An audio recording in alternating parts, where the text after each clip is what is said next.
What's going on, everybody? I am the infamous Bishop Brigante. Let me talk my shit real quick. Let's go. Let me talk my shit. Every year, I always keep coming with a campaign or something, right? Right. And so when I lost my cousin, it really put me in a place of like, I'm not happy. Yeah. COVID hit, you know what I mean? Like you couldn't see your family, and to lose him so quickly when he was diagnosed with colon cancer. And we wound up, funny enough, because my other cousin, we were trying to think how we document our stories with our family. And when we found out he had cancer, I called him up and I said, yo, cuz, I know you're going through a rough time, but can we find a way, can we just talk about who you are and what you've done within the community of Toronto? Like, he was one of the best guitarists out there in the city. And so he was up for it. But then, like you said, when he's going through chemo, It's rough. mentally he goes, cuz I can't do it. I'm like, okay. And all of a sudden, right into the hospital. And when he was in the hospital, he never came back out. Oh my God. And you know, they say that, and it's tough to grasp it when you're the recipient, but they say that this is 90% mental, right? And if you find a spot where you let that go, that's when it goes really fast, right? Fast. And so I like first of all, I want to say God bless and my condolences. And thinking about that really, like I'm feeling it, right? Yeah, because I'm currently in the battle, and I don't have the luxury of 1 second of letting this warrior mind state leave my head top. Good. There's a lion in me that roars at the idea of any type of opposition to my positive, affirmations of what's gonna happen, right? I believe I'm going to beat this, and then I believe while I'm beating it, I'm gonna do what I can to save as many lives as I can. And you're doing it, bro. I see it. And that's why I said to myself, last year when we did this campaign of Let Me Talk My Shit, and it went well. You know, as we're artists, we always figure, what can I do better, tweak things and everything else, right? And so this year came around, I'm like, how am I gonna kind of build off what we did last year? And then just hearing your story, I said to myself, okay, there's alignment. And I've just been watching consistently what you've been doing. I said, how can I align myself to amplify your voice and get more visibility to your campaign to help that, right? Because that's the reality of it. We need to have this conversation going more and more. And that when we had the initial conversation about the sit down, it was like, I felt that was like, you know what? And then what I felt guilt for was that I've always known that you were running campaigns. I've always known that you've been doing these things.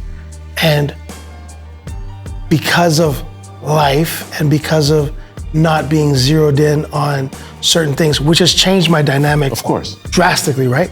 But then I realized, I was like, oh my God, he's been riding so long. And it's like, when you say to me, you want to amplify what I'm doing, I in turn want to amplify what you're doing in respects to your cuz, in respects to the movement.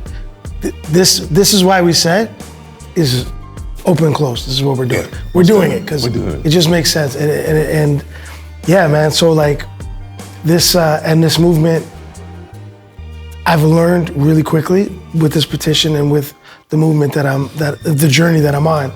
I've learned quickly there's a lot of disconnect. Yes. There's a lack of authenticity. There's a million agendas. You hear about them in conspiracy theorists all the time. It doesn't have to be as far as that. It's even just as simple as regular conversations with people that are in organizations to try to sway you or direct you on a path that you're not on. So I've learned so quickly how many obstacles there are in front of me with this campaign and with this movement. And so like that's why guys like you, guys like me, that are on the front lines of trying to make change, trying to bring awareness, we're important because we have not only a voice artistically, but we are actually doing this authentically Exactly. for the people. It's not for anything else other than the people. So I'm honored to be amplified. And it's an honor to try to amplify as well. This is a marriage. And I think, like you're saying, like we have a pulse to the community, like a real authentic pulse to know what's happening. Right. And we're hitting the ground running with this whole thing. Boots to the ground. But let's step back a little bit. Let's talk about your story of who you are as a young man. Like, funny enough, but we're talking about this whole campaign. But like I said, I remember you just finding your way as being an MC, battling people, bro, and coming from, again, we're from Scarborough. Yeah. You know what I mean? How it started for me was, it was all about neighborhood to neighborhood to neighborhood, right? It was like, oh, we're going to pick up a dime sack of tree over there. And then my boy would be like, yo, I got a dude in the car that can smoke the best rapper in this neighborhood. I remember I had an infamous moment in 400 and everybody came onto the basketball court when my boy said that. I came out the whip and, you know, it wasn't even so much like, I'm Peruvian, but I'm fair-skinned. I look like maybe an Italian, an Irish or whatever. You can give me whatever you want, but even at that point, it wasn't even something that white guys were doing. Mm-hmm. It wasn't that prevalent, because I wasn't doing it at venues. I wasn't doing it at shows. I was doing it when I pull up on a different block. Or if I was on my own block, I'd just be rapping, right? There was no 8 Mile, there was no Eminem story, there was none of that stuff. And had things worked out and I made my movie, it's a lot different, right? There was a lot of bad mind in you know, when you're neighborhood to neighborhood, high school to high school, you know, different, you know, you're just moving around because you're a hustler, but you're also a rapper. Of course. Trying to figure it out. That's how I got my name known. Pulling up to Bendale, pulling up to different plazas, and start spitting. And if you're nice, people are gonna listen to you. And then the day that I transitioned to the radio, everything changed after that. So, but that change, was it based off of the exposure, but when you worked with Damien from Lounge? This is before that. I know, so yeah. I'm saying, getting to that, like getting that exposure to get to that stage. Yeah, so when I linked up with Damon, I had already like transitioned to radio, 88.1, yeah. Eat the Beat, and I just dismantled that. And then I met Shaw Claire. And then with Shaw Claire, that put me on tour with him across the country. Again, the more exposure. Right, that was the first like official, I'm leaving my neighborhood, I'm leaving Ontario, I'm on a tour bus, and we're going across with Baby Blue Sound Crew, Harpoon Missile, Shaw Claire. And the funny thing was this, hustler shit. So they say to me, yo, do you have 5 songs you could do, right? Like, cause I just got a deal with Shaw Claire's manager. He started managing me, little contract or whatever. So then he's like, do you have 5 songs that you could do for this tour? Cause like right when I got signed, Shaw Claire's doing the tour. Mm-hmm. So I'm like, oh fuck, I'm in it, right? I'm down to go. So I was like, yeah, I got 5 songs, no problem. I got 5 songs. I had no songs, I didn't even know how to write a song. I was a freestyle rapper off the corner. I didn't know how to write songs. If I was in the studio with Shocks or whatever, I was giving them lines or trying to, you know, help craft songs, I didn't even know what I was doing. I was just saying things, freestyling in my head and just trying to figure it out. So I literally told Shaw Claire and Day, Lee Fredericks, that, oh yeah, I got 5 songs, no problem. They didn't even ask me to play them. They didn't ask me which ones, which is very strange when I think about it now. But what I did was I got 5 beats and I just created like hook style, call and response type hooks to them that I would remember for when we went on the road. And every night I just freestyled on every beat as if they were real songs. And then I had hooks on them that were recorded on them like a vocal track or whatever, like a ad-libs, yeah. right? But like on a chorus. But would you remember them after the rap? What? No, the verses? No. Yeah. The hook was like I laid a hook down, you know, B-I-S-H-O-P's in the house, motherfucker. And then like, boom, I'm into another freestyle verse. But you think as the consumer or the viewer at the show that I'm just doing a song that you've never heard yet because I'm opening up for this concert, right?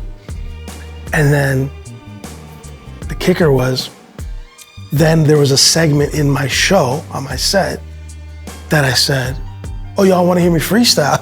So you really were freestyle. Right? So now I'm telling everybody, take something out of your pocket, whatever, and I'm walking across the stage, I'm rapping about everything, and they're going nuts. Nobody knows what's going on until Baby Blue Sound Crew started standing on the sidelines watching my show. And they were like, nah, these aren't songs. He's freestyling. After that, bumped up in the set. Now Harpoon Missile's the opening act.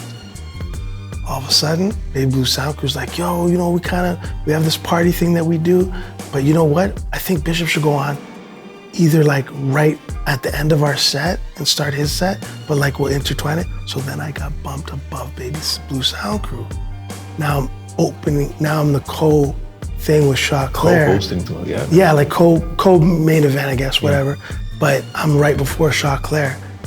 And the whole time I'm freestyling, then they figured it out. I don't think anybody told Shaw Claire or Lee Fredericks, but I went across Canada. Met a whole bunch of rappers, met a whole bunch of people, gained so many fans. Relationships, some real authentic relationships. By the time we were in Vancouver, everybody went home. I stayed for like 3 months.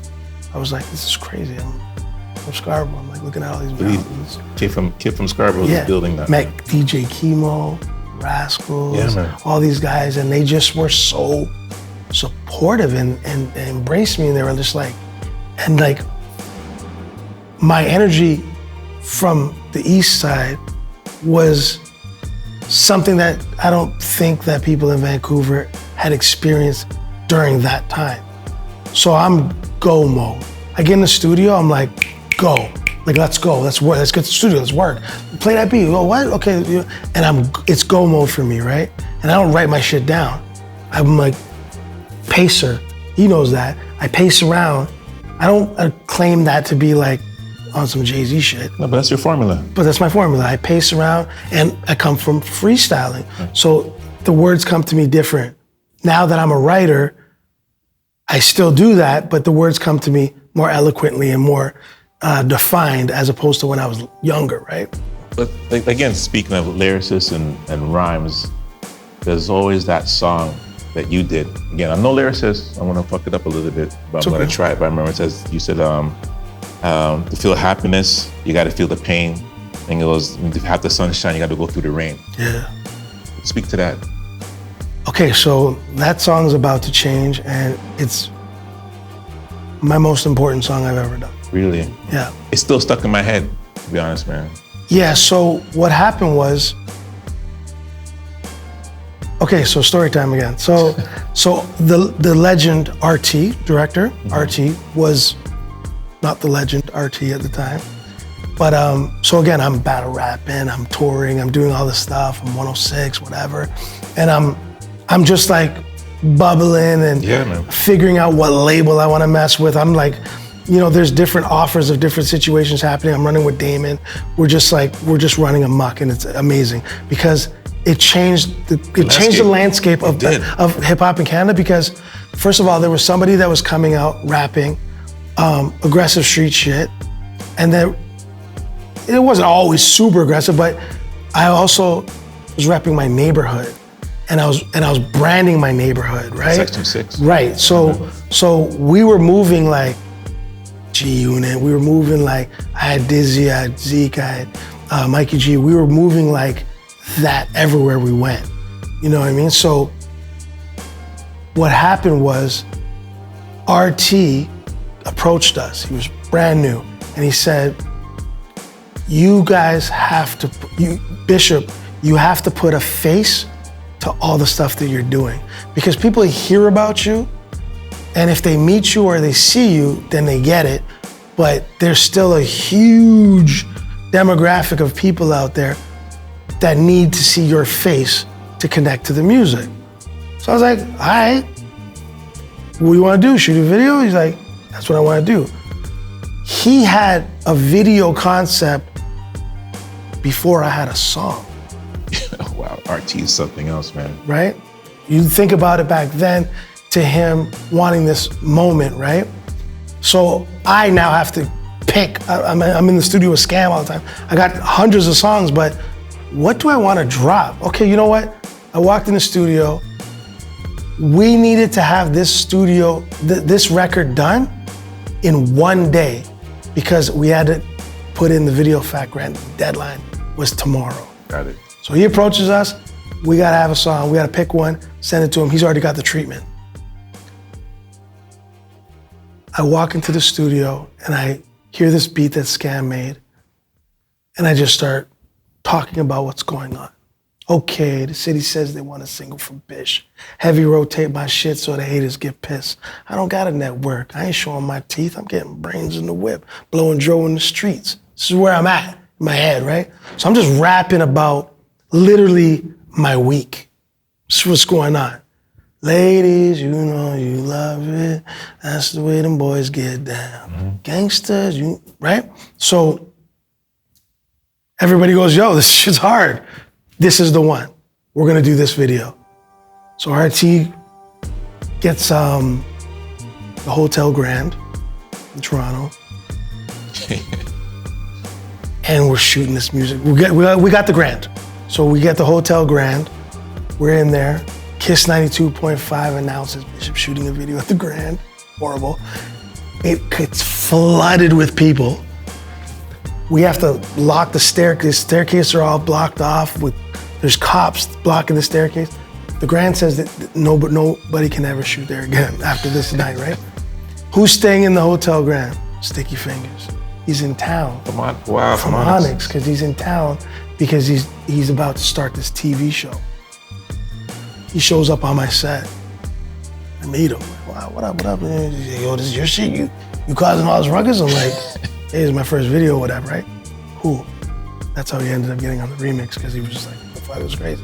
So we shoot that video. And again, I'm leading into About to Change. The video drops. And everybody goes nuts because it's on heavy rotation. Mm-hmm. The quality of the video is really high quality. It's a split video. There's dancing, there's thug shit, there's chicks, there's all this. All the elements that people needed to see. Right, in that moment. And I was miserable. Because I'd wake up in the morning and I walk outside and I see the kids and the kids be like, you know, you love it. That's the way the boys get down. And I was like, okay, and the kids are rapping my shit and I'm miserable. Because I'm like, what am I doing that I've now realized how powerful my words are. Yeah, man. And all I'm seeing is these kids in my neighborhood, and they're just like, yeah, you know, and just like, eh. And it's like, it made me miserable quick. I was like, yo, fuck my head up. I'm not 50 Cent, I'm not fucking Jay-Z, but the notoriety, the attention, the impact was very fast and big. So I was like, it's hitting children. And I'm like, yo, it's bugging me out. And I'm not really talking about it, but people are noticing that I'm not feeling, now we do shows, I'm never performing a song. I've never performed it. So I'm like, now they're saying you have to perform it. One time we did it at Phoenix. The only time ever was at Phoenix nightclub I ever did that song because I was miserable by it. So then I said to RT, I said, yo, let's do another video, but we're gonna talk to the people. Mm-hmm. And that's when About to Change happened, where I said to my squad, I was like, yo, we need to make something that's gonna last forever. Timeless. The legacy only gets bigger through hard work and beating the grudge. Sunshine touched the ghetto for the first time, reversing time. Late nights hustling, grind, a shiny piece of steel, muscle combined. I'm seeing mama smile for the first time in a long while. Finally, she's proud of her child. Took them big steps, signed checks, and rep for the squad, and showed them kids on the block, life will always be hard. Oh Lord, to feel the happiness, you gotta feel pain. To enjoy the sunshine, you gotta trip through the rain. Stick to the grain. Don't ever go against what you believe in. Nobody will ever stop you from getting what you need. You'll see, remember spending most of my time roping in dimes, focused on crime and toting the 9. Now I hit the booth, spit the truth, slide and get paid. Couldn't deal with the 9 to 5. I felt the time was a waste. Let's go. I will survive. That, to me, changed everything about to change. All the kids, the video, we brought the hood together, right? So it was like, then I felt like, okay, now I can do this. I feel good. I feel a purpose. I feel I'm all right with this now. I could still do, the more gritty shit, whatever, when it needs to be applied. But when I'm making music, I need these elements to be a part of it. And to this day, I can meet people and they're like, yo, I did 9 years in prison. That song got them through it. About to Change got me through it. I lost my family in a fire. About to Change got me through it. It could be anything. And to me, those are my accolades. The conversations that I have with people who have gone through something and it got them through it, that's my Juno, that's my Billboard Award, that's my Grammy. That everything that I care about is from the people. So, contrary to popular belief of like, because I have the characteristics of a battle rapper, and that comes with a lot of ego and then a lot of arrogance and being a slick talker and being a rapper, period. But you have to be conscious of what kind of power is entailed in your words. And I felt that immediately when I dropped that first record. I was like, oh my God, this is so horrible. And it's not a bad record, it's a good record, it's just rapping. It's like a freestyle record. But you just didn't have the substance to what you gave to that one that has some impact to the community to hear. Exactly. And it's interesting, like you said, creating something that's timeless. Yeah. And that's the most important. Yeah.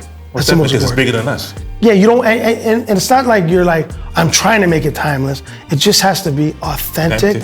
And it has to speak to the people. And the time. Right. But like you said, it's like you being that battle rapper and going through all that and this challenging people, and now you're battling cancer, bro. Like you're switching that energy and applying to this part of your life now, right? Yeah, and they say to me, oh, I know about cancer, I know about this. And I always say to people now, I say, you talking to me about cancer? I said, you need to go talk to cancer about me. I'm not a loser. I don't lose these ones. So go tell cancer who they fucking with. Yeah. Because they playing with me. I have no doubt in my mind that even now being a vessel, it doesn't matter. I'm like, it's not even a thought. I can't even say it because it's not a thought. That's what I'm saying. Like even just seeing you walk into this room, I'm like, this guy's solid. Like mentally, we said like, it's here. You can't lose this. You can't. You can't lose this. And that comes with a solid support system. Agreed. It comes with people that are honest with you and love you. Like I have an incredible woman in my corner. I've got an incredible son. I've got an incredible daughter. They love me and they'll sense it and they're like, nah. You know what it is? I'm like, I'm not feeling good. Well, you know what? Nobody feels good when they do that. So get over that because this is just a part of the plan. Yeah. And back. It's funny you just brought your family into this. It's like this whole campaign is about giving flowers and giving flowers to the people that are here in front of us, present. Right. Who you like to give your flowers to?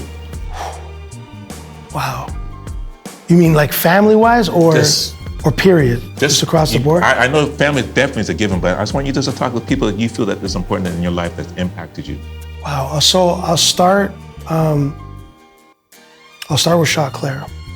Start with Shot Claire because unconditionally from the gate, he believed in me. Nice. And that's never wavered throughout our entire friendship. That's my bro. And I always wish the best for him whether it comes from success, wealth, or health. I love him. He's a great person. His heart is bigger than his body, and he's a one-on-one. Amazing. He's a one-on-one. Damon, again, to this day, is just constant support, constant love, and that's my brother. And I consider them family. Man, I got a list. I could go with the list. You know what I mean? DJ X, the first person who said, okay, I'll give him a shot and put me on the radio and watch me whoop everybody, and never wavered his thought process of what he believed I was. He was on OTA Live and he was like, yo, they were like, yo, you had to Eat the Beat thing, whatever. They were like, who's the best Eat the Beater? And he was like, Bishop, hands down. And they said, and Shirley Dynamo, which was my enemy, my nemesis in the battle rap world on the radio, which he got smoked every time. I don't even know why they called him a nemesis to me, because I just beat him every time we battled. So I don't even know. That's not a nemesis. That's just an annoying guy that just won't die, battle rap wise, I mean. But yeah, so even him, he's always been like, he goes, and he believes that I should be as successful as whatever successful means to somebody, right? And he even says, you know, maybe to himself personally, but on a mainstream commercial level of, you know, music, whatever, he felt that, you know, I was one. He's another one, like, you know, that's never wavered. That's a big part of flower giving. I think that, you know, we get caught up in how long we've known somebody as opposed to how valuable they were during the time that we've known them. And now when you call them day ones, right? But then there's those day twos, the ones that you decide to bring into your circle, that small lowercase o that you say, that I'm picking you. And they end up being way more, you know, they end up, because you're making a conscious effort to put them there. Because you see them with what they have that aligns to who you are, especially when we're going through in our lives as it is. 100%. Right? I can't. I used to be the guy that was like, oh, my day one. Oh, I've known him for 30 years, and then I would just completely ignore the fact that for 30 years you've been a piece of shit. You know what I'm saying? But you're like, oh, I've known him for so long. So that gives it more merit. We put stock into that. Yeah, we shouldn't. We shouldn't. We put stock into how long we've known somebody as opposed to how they treated us or they carried themselves during the time that we've known them. The value. I know people I was just on the phone with a guy. I've known him for 1 month before I was diagnosed with cancer. And immediately when I met the guy, I was like, holy shit, he gets it. We get it. We understand each other. I get cancer, he's crushed. I'm crushed, but we still keep it moving. And this guy has never wavered in even a conversation. You know what I mean? Like, I get it, man. Wavering, like, it's very easy to waver. And when people don't, those are some good people because they just don't have nothing. They don't have agendas, they don't have to hide. You can have an agenda, but you know what I'm saying? Like, I get it. It's, how do I explain that part though? It's like, character is everything, man. It's everything. I think through lived experience that we've been through, there's that intuition that you get. And you know that some people are just BSing. You're like, you know what? I'm gonna keep you from a distance. I love you from a distance. But it takes a long time to get there, though. I know. When you're conditioned, when you grow up in neighborhoods that we grew up in, and you see, you're loyal to the people. Right. I get it. You're loyal to your neighborhood. You're loyal to the people, and I even said in one of my whatever Lucy's that I've ever dropped, I said, I'm so loyal that I end up betraying myself. Bipolar to the point I end up hating myself. Cock the hammer like I'm planning on taking myself. Lesson learned. Be concerned and don't play with your health. People, when you're solid, it's hard to be like, I gotta put you at bay. Everybody can't go. I can't. It's tough to do that because how long we've known each other. It has nothing to do with the value. No, it's the time, the investment. It's just like, oh, I knew you since we went to grade school together. You fucked my girlfriend, but in grade 9, but we've known each other since grade 2, and we got over that little mess. And but the part that your success and how you're growing and exceeding from our friends who cannot get to that level. Right. And sometimes you just gotta let them be and let them at bay, and right? Because it holds us back. It's a big level of maturity to get there. And, it sucks. It sucks sometimes, but again, once I figured out like, I put so much stock into time as opposed to value, and then everything changed. Right. Then it was okay. I don't have to see you. I don't have to talk to you. I don't have to answer that call. I don't have to do something for you to validate that I'm still being loyal. I'm not loyal to that. I'm loyal to genuine, authentic, caring, loving people. And that's just it. I don't have time for nothing else. Especially time, bro. You can't waste on that no more, right? So every second counts. Every second counts. The moment I got diagnosed, I collapsed from within, right? Of course. Thank God my lady was there. And I held on to her hand for dear life. Oh my God. You ever been on a roller coaster? Yeah, of course. So remember the first time? And maybe even now still. But you're holding on for dear life because you're just not sure. You don't know. This is the fear of the unknown. So I'm holding on to my lady. Well, let me hold that thought. Yeah. But what was interesting, even when you were talking about it, like for men, we don't check or when the symptoms. And it was your wife, your lady who said, you know what? She pushed you to actually say, Lord. Yeah, she was like, no, that's not that. That's not normal. That's not hemorrhoids. That's not irritable bowel syndrome. That's not like your diet. That's not that. No, you need to get a colonoscopy. But why is it that us as men, we're so reluctant to look into those things? I'll tell you why. Because as far as, I can only base off my experience. Yeah, of course, that's what I want you to. So in whatever housing I grew up in, or whatever neighborhood I grew up in, we were only scared of doctors and cops. Mm-hmm. Literally. We're scared of cops. Like we don't communicate with cops, it's just what you don't do. And doctors, because nobody wants the bad news. Nobody wants to hear that shit. So I've just always known generationally in my communities, whether it be my peers, whether it be family, whatever it is, I know so many people in their 40s that don't have a general practitioner, that haven't been to the doctor in 25 years. Are you looking at this person over there? I don't know. I don't know. I just know. But he's nodding, so I'm gonna guess that he's one of them. And I will tell you that I care about you, and you've got to break that, because you mean something to way more to other people than you mean to me. You mean a lot to me, just as a human, as a good person. So if you haven't, make that change, because there's nothing to be afraid of. Only thing to be afraid of is what you don't know. So if you have to go get checked for whatever ailment that you may possibly have, or any symptom you have, because that will take away that fear. Bullshit. That fear in your mind of the unknown will disappear the moment you realize, I could have continued to push this off, because my girl was pushing me for 2 years about, and I would be like, okay, yeah, I'm gonna book it, and then I book it, and then I go, oh, they said I got hemorrhoids. Oh, they said I got this, and it's just like I just brush it off. Yeah.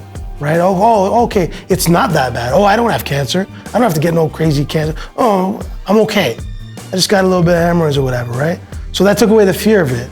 So then when it got real, when it was like, I gotta really get checked because she's noticing I'm fatigued, I'm constantly bleeding, that fear was gone, and I was able to take that step to get that colonoscopy and to get checked and find out that I do, in fact, have cancer. If I didn't, I wouldn't be sitting with you right now. I know. Because it goes quick, and I would not be sitting here with you.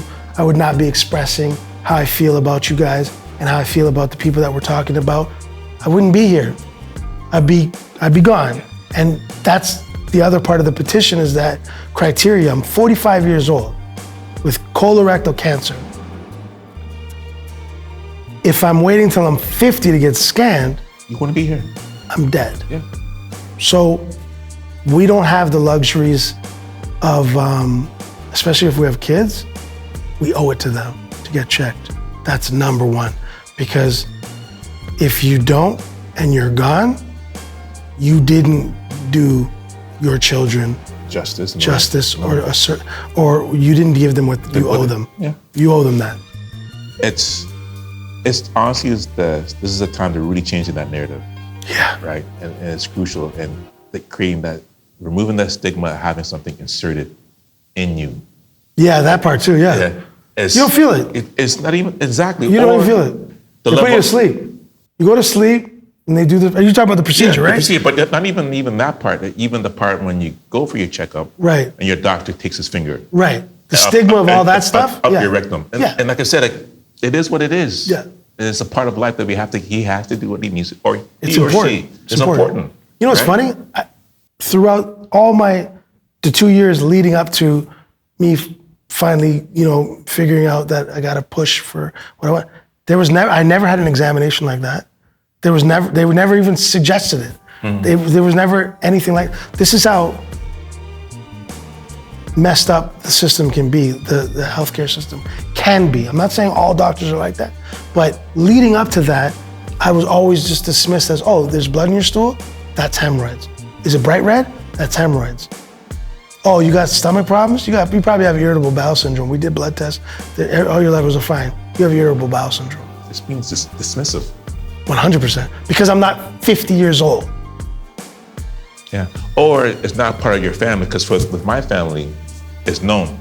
Right. Losing my cousin and everybody else. Which should immediately speed so that sped a little for me to get checked, right? Right. But that shouldn't be the case. No, it should be based all on symptoms. And my petition is pushing for lowering the age criteria from 50 to 30, but if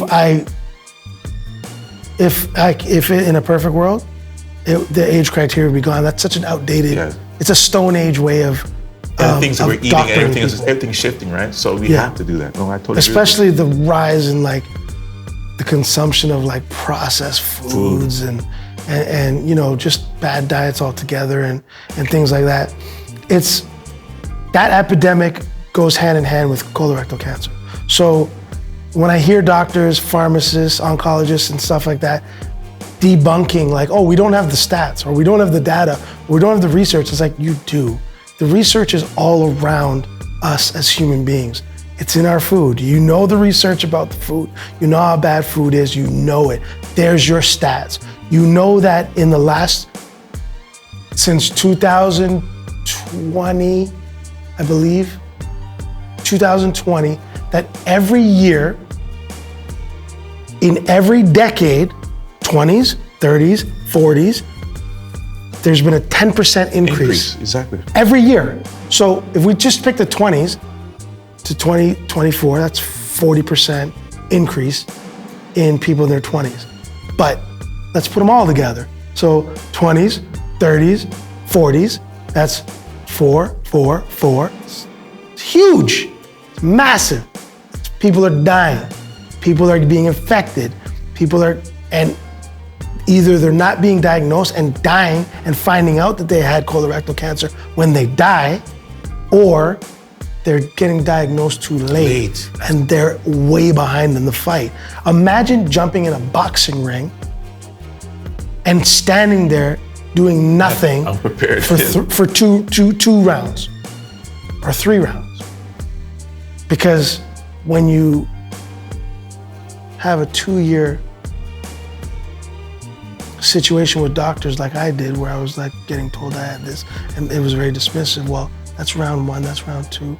Round 3, I'm in the round, and now I have stage 4 cancer. You're playing with lives, and it's literally putting people in a boxing ring with their hands tied behind their backs, their eyes blindfolded, and a boxer just coming in there and just whooping you for 3 rounds until you're, oh shit, I'm fucked up right now. Now I gotta take off my blindfold, undo my hands, and now I can fight, and I'm already weak. But like you said, boxing, the analogy is the coaching at the ring, the people who got you, to holding you back, not to throw in the towel, right? And again, it's a mental thing. You're mentally strong. That was the first time I even thought of that as a metaphor for this, because it's crazy. Like, yeah, like everything, it's a fight, right? So that's where it all comes from. But yeah, your coach, the referee, what is the referee allowing? The referee is allowing that. The referee is more, to me, like the doctors and the people, the policymakers and stuff like that. That's who the referee is, because you're making your decisions based on opinion. There's no stat, or there's nothing. If you're ignoring fact, then you're basing everything on opinion. Yep. So if I have to debate with you and I'm speaking fact and you're speaking opinion, we're not even in the same room. We're not even in the same realm. You're the referee and you're making your decisions on how this is going off of opinion, which is why I'm tied, my hands are tied, I'm blindfolded, and this guy's beating the shit out of me for 3 rounds, and you're letting it happen because your opinion says it's okay to let that happen. And if I die by round fucking 3 or 4, I'm just the referee. Just the referee. He didn't come in, I didn't know he had fucking cancer. But the good thing with using this same analogy is the people, the fans that are watching it, which your family are supporting you, you're hearing that. It's getting you through this, right? The democracy of it all too is like, we can make change, right? So the petition being at 29,000, who knows when we release this interview. It's going. Yes, high, man. Yeah, it's just gonna keep soaring because it's real. And I read the comments of why people signed the petition. It's heartbreaking. I'm gonna start releasing them. This is why they signed this petition with their name on it. I'm gonna release it because the stories are real everywhere. It's an epidemic. It's something that needs to be fixed and stopped now. So I don't know how many days left I have for Queen's Park to respond to my petition. It's 20, I think the word was sessional days. So I'm not sure what day exactly it is, but it's coming up. Okay. It's been a while. So it's February 20th, it was tabled. So we're now March, so whatever, give it a little bit, a couple weeks or whatever, and we're gonna find out if we got an answer. And I tell you this, whatever cameras meet, I tell you this, get it right. Get it right. Because if you don't get it right, you're gonna get me a lot longer than you wanted. Oh yeah, another round, brother, another round. After round, because I'm fighting for the people. I found purpose, save lives. Like I said, you're that vessel, and it's a different way of a different. I'm just getting goosebumps just even having this conversation. It's a good conversation. Yeah. I like it. No, I like it. It's so needed, man. Yeah. I'm a man about words as you are, and affirmation is always a thing for me. Mm-hmm. And words can bring you up, or words can bring you down. 100%. And so I always take like your word, bishop, as an acronym. I want to challenge you now. Give me positive adjectives to your name. So with the letter B, what would be that word? Bravery. I. Invincible. Okay. Let me see what I had down. Keep going. So S. Survival. H. Honor. O. Original. P. Powerful. That's off the top. No, that's off the top. But that is, I'm getting goosebumps inside of my body now, because I don't know how many acronyms I may have had for Bishop, but that felt. But this time, that felt the best. Yeah. That felt real. That was honest and. And my honest, when I think of you, I thought as a believer, right? And an inspiration. Ooh, thank you, man. Thank you. And right now, service, humility. He's gonna make me cry. Does he make anybody cry in these shows? Because if he makes me, I'm not gonna cry. But he's getting very close. And then O, optimistic. And the last one, perseverance, bro. He's good at it. He got me with those ones. I want them. I like all of ours. Both of our sets. That was very powerful. Thank you. And that's what I'm saying. Like, we're here for a purpose, man. And just for you finding it another way, and just to help us through this, it helps me because I didn't get a chance to help my cousin, right? And I thought to myself, I gotta do my part just to keep the story alive. And I think if I can connect with the right people just to amplify what's going on, because we get caught up in the same cookie cutter formula of just doing things. I'm like, fuck that. Just to do it. Yeah, I'm like, nah, it has to be with it. It hits home, it wakes up us as men to have this authentic conversation, because we're losing people, bro. At a rapid rate. Too much. But I will say this to that sentiment. I assure you, I've never met your cousin a day in my life, maybe, but I assure you, he's proud of you because it's real and you're doing it. So make sure that that is what you feel when you feel your heart gleaming, is that he's proud of you. And a lot of people are. This isn't a joke. This isn't easy. This is almost, they're almost like, there's no fucking door prize for what we're doing. You know what I mean? We're doing it because we feel it's a purpose, it's something that needs to be done, and that's it. Yeah. Right?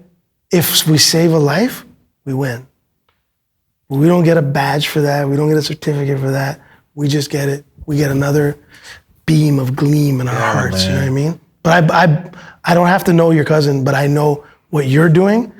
If I was your cousin and I'm watching, as they are, I'm proud. Appreciate that. I'm proud. Man. You know what I mean? It's a blessing. It's nice because from a year, 2 years doing this, I'm hearing guys sending me notes on the side. Yo, I got checked. Yeah. I'm like, all right. Feels good, right? It feels real good, man. Yeah. It really does. I'm just hoping that what we're doing now keeps propelling that story, right? Changing the stigma, right? Yeah. And again, I'll tell you again, it's easy peasy. There's like, you go to sleep, wake up, they tell you what's up. Easy, you don't feel nothing. Even any of those tests, it's like, man, I used to be so scared of getting needles. Bro, I got a port in my chest, like in my skin, that they have to connect the chemo to. I don't give, this vein right here, I've been through some stuff since October. Wow. I don't even feel them. Take my blood. Oh, you gotta go over this side?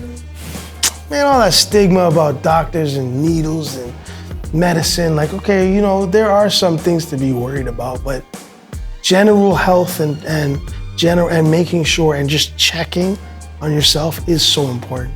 It's important to you. It's important to the people that love you. It's important to your family. Number one, if you got kids, don't play with that shit. You talk my shit. If you got kids, you owe it to them. You owe it to them to always be in tip-top form. Yeah. To mentally, be there for physically. Them. They need that. Yeah. And that makes, that passes on, and they take care of themselves. And generational, breaking the cycle, right? Because I'm telling you, you know what I'm talking about. We were scared of doctors and cops. Not anymore. Now we're scared of not being there for the people that need us there. Give thanks. Yeah. 3-part series coming up, man. Bishop Brigante started. We're gonna talk my shit because this is real shit. This is comfortable. It's brother, comfortable. Thank you so much. No, I appreciate. Likewise. You too, Merciless. Let me talk my shit.